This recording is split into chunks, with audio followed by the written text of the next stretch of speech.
Hi, it's Gary. Welcome to today's video. First Impressions Day, continuing looking at the gifts that I got from my wife in Inkvent. Today we're going to take a look at this one. Nice crinkly wrapper, let's take out the wrapper. This is a Fully Wen 2062. Small looking pen, isn't it? A bit like a pocket pen. Little tiny little thing. Join me now, down on the table. We'll take a look at the pen. We'll walk through the body. Do a couple of size comparisons, we'll fill it with ink, do a writing sample, and then I'll give you my initial thoughts on this pen.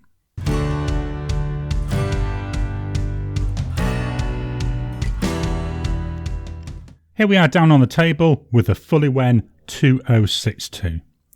It's a fairly small looking pen. I do like the look of it. I like this black. It was really, I know it's going to sound weird, it looks really attractive. It actually does look quite nice, especially with a little bit of the silver highlights. Let's take a walk through the body. So we start at the top. It's really rounded, isn't it? Nice round, bit like a torpedo at the end. We come down very, very quickly, tapering out. We get to this teeny tiny little clip. The clip looks like there's a little spring there, is there? Can I work that? No, that's very stiff. It's exceptionally stiff there on the clip. The cap is only short, but it's no more than an inch. So we're still tapering out, and then when we get to the bottom of that little clip, that's where it seems to go straight. There's no writing on it that I can see, just plain black. I do like the way it's very bulbous, so it's coming out then back in again. We've got a very, very noticeable drop off down to the body. And if I'm rubbing my finger up from the body onto the cap, it does actually feel quite sharp there on the edge. So that edge could have done with being rounded a little bit. The body seems to be the same width all the way down till we get to this steel or metal coloured, I would say it's like a screw. You can actually screw the cap on this end. We'll have a look at that in a second. And that then domes off there as well. All in all, very, very simple. The cap comes off in half, just under one turn. That's not too bad. Then the idea is you post it by screwing it on this other end. So that gives you a bit more length to the pen. Again, we'll come back to that. The section, teeny tiny, not even as big as the width of my finger. The nib, a small nib. Quite a nice looking nib though, so we've got a little bit of a decorative border. Around the breather hole we've got some engraving. Then under that we've got Iridium Point and Germany. Then at the bottom we've got F. This is a fine nibbed pen. The section will unscrew, so the body comes off. Again, teeny tiny section. That reveals the converter, and the converter it comes with is one of these push-pull type converters. There's a little ball there inside there, so you've got a little bit of an agitator if that's the sort of thing you like. So I'd say it's a very simple looking pen. I actually think it does look quite nice for what it is. Let's swap on over and do some size comparisons. Brought in my two standards, Pilot Metropolitan, Lamy Safari. I mean really, what more can I say? With the cap on, that Fully Wen very much shorter than the other two. I would say width wise, it's about the same width as the widest part of the Metropolitan. Let's take the caps off. With the caps off, same story, isn't it? The Fully Wen, very, very small. Even the nib smaller than both the other nibs. In the hand, unposted, it is very small. It's a pocket pen. You know, it's designed to be like this. But let's pop that cap on. I say it screws on, so it's nice and secure when it's on. With the cap on, it does feel fairly back heavy to me, but it's got a bit more length. I still think it feels uncomfortable. It feels as if the back is pulling down and pushing the nib up. We'll see how it feels when I'm writing with it though. But certainly posted, yeah, I think you could get away with it. Just need to get used to that extra weight at the back. So I'm just going to line these up again. Fortunately, I've got the cap there, so we can't actually see the nib. But with it posted, the Fully Wen is slightly longer than both the other two. Let's clear this out of the way and pop some ink in it. I have cleaned the pen out the other day and it's been given time to dry. I like to always clean out my pens before I first fill them. Then I like to give them a couple of days if I can, just to air dry to get rid of any excess water. So let's do our ink. I'm going to fetch in my ink stand, and I'm also going to fetch in my ink miser. Just makes it easier to fill. Going to be using a sample. This is the last of a sample that I've got of Lamy Beryl. It's a black pen, so the beauty of it is I can use any ink I want and not worry. And I thought part of what I'm trying to do at the moment is use up my samples. So I thought, yeah, let's use this Beryl in here. So let's tip that into the ink miser. There it goes. Let's take the pen. Make sure that converter's pushed all the way down. So it's a push-pull one. What I do with these, I like to play with it a couple of times before I start to fill it, just to loosen up that mechanism. Now I'm going to try and do this on the side, so hopefully you can see the ink coming in. And then slowly, let's pull it up, getting nothing coming in. Push it down again, and we'll pull it up. Again, not getting anything coming in. Let me try repositioning the nib in there. That's a bit better. Looks like we're not going to get much better than a teeny tiny bit. One last go. It's getting worse.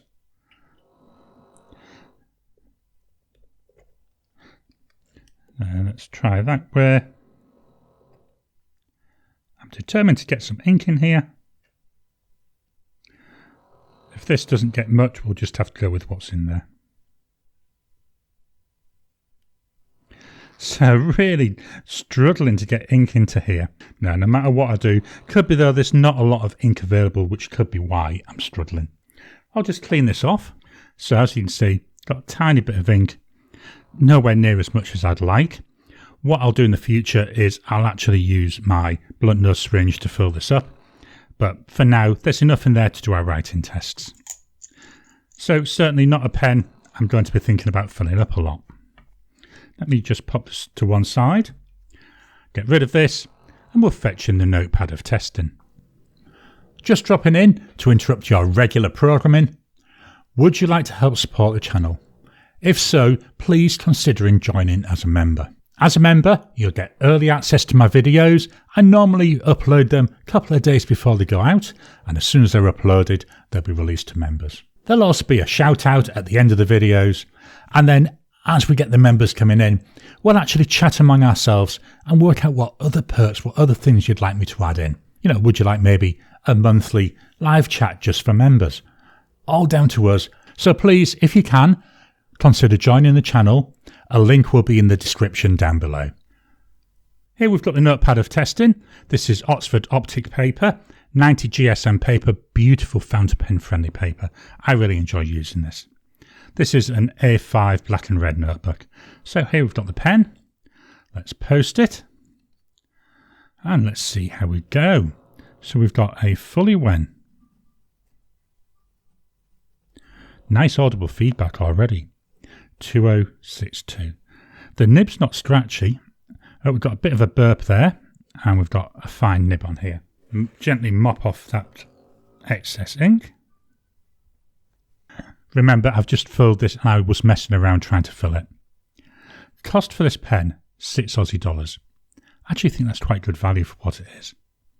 The ink is by Lamy, part of the Crystal series, and it's, again, we're getting a burp. Let me just mop that again. And it's Beryl. So 2 issues there, 2 burps, so I need to watch that. Again, I'm going to be generous. I'm going to say because it's the way I was trying to fill it. Drying times. So we go immediate. 10 seconds. Nearly dry there. 30 seconds.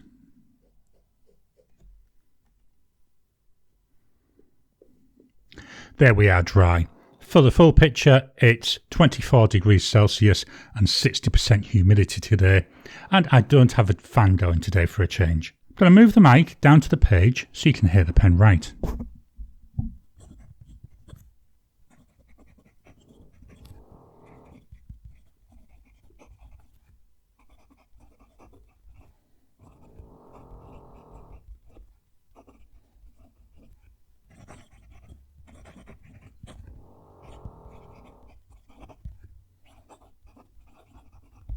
No, it's not too bad. Don't look for any line variation. I know I've done the tests the wrong way around, haven't I? There's no pressure. Gonna add a bit of pressure. Fairly stiff nib, not seeing much of a difference. A little bit wider, but not overly. None, with, none, with, none, and with. Not a flex pen, not meant to be a flex pen. And as I say, I'm putting pressure on, wouldn't recommend anyway. But it writes not too bad without the pressure. And then finally the flow. Going backwards. A couple of areas where it seemed to skip a little bit. Not too bad though, it soon recovered. So what are my thoughts on the Fullywen 2062? It's not bad, is it? I mean, it's $6. What do you expect for $6? We've got a pocket-sized pen. We've got there's a nice weight to it. Certainly feels heavier than things like a Kaweco Sport, but different material. This is metal, the Sports are plastic. We've had this issue here with it belching out ink. I think that was down to how I was filling it, and maybe I didn't clean the nib off. So what I did is I did give the nib a little bit of a clean after that second belch, and we had no more issues after that. So I'm putting that down as being a temporary aberration. I'll have to monitor going forward. Wasn't overly impressed with the filling. Certainly did not seem to get much ink in there at all. I mean, it looks virtually empty now. So don't think it's going to be something I'll be filling trying to use the converter. As I say, what I'll do is I'll most probably use my blunt nose syringe, fill the converter and then attach it. A little bit more messing, but if it gets me a decent fill, that's all that matters. Writing experience isn't actually too bad. There's some nice feedback. I'm not going to say it's scratchy. You can definitely feel it. There's a tactileness to it. And don't know if it came over, that tactileness does match with the audible noise that I'm hearing when I'm writing. But it's actually quite pleasant. But saying that, I like tactile feel. I like feedback in my nibs. So personally, I quite enjoyed that. The pen, I will be honest, not really for me. Nothing against pocket pens. I think they look all right. I like pocket pens. Kaweco Sport's one of my favourite pens. It's just this feels very back heavy. It posts with a cap on the back, and that cap does feel like it's got a fair bit of weight in it. So if that had been less weight, maybe even thin, like the rest of the body, it may have looked better. I like the idea of the bulbous nature of the cap, but when you look at it as a whole, it looks odd. It looks out of place. It looks as if it's just an add-on that was put on there. So again, not 100% happy with that, but I can live with it. It's $6. What more do you want? Let's be honest, $6 Aussie. Cheap as chips. So yeah, overall, still pleased. Still intend to use the pen. Say I'm going to now fill it up with some more ink, just so I've got a full fill in that converter. And then over the next few weeks, spend a bit more time with this. So they're my first impressions of the Fullywen 2062 with Lamy Crystal Beryl. I hope you've enjoyed today's video. What are your thoughts on this pen? Have you got any other Fullywen pens? I've only got one of the Fullywen 018, which is quite a pretty looking pen. Very, very different in style to this. Why not drop your comments down below? Let's kickstart the conversation. Please hit the thumbs up button. Every time you like, every time you comment, just helps with the YouTube algorithm. If you haven't already, please subscribe to my channel so that you can get new videos as I release them. I'll talk to you again soon.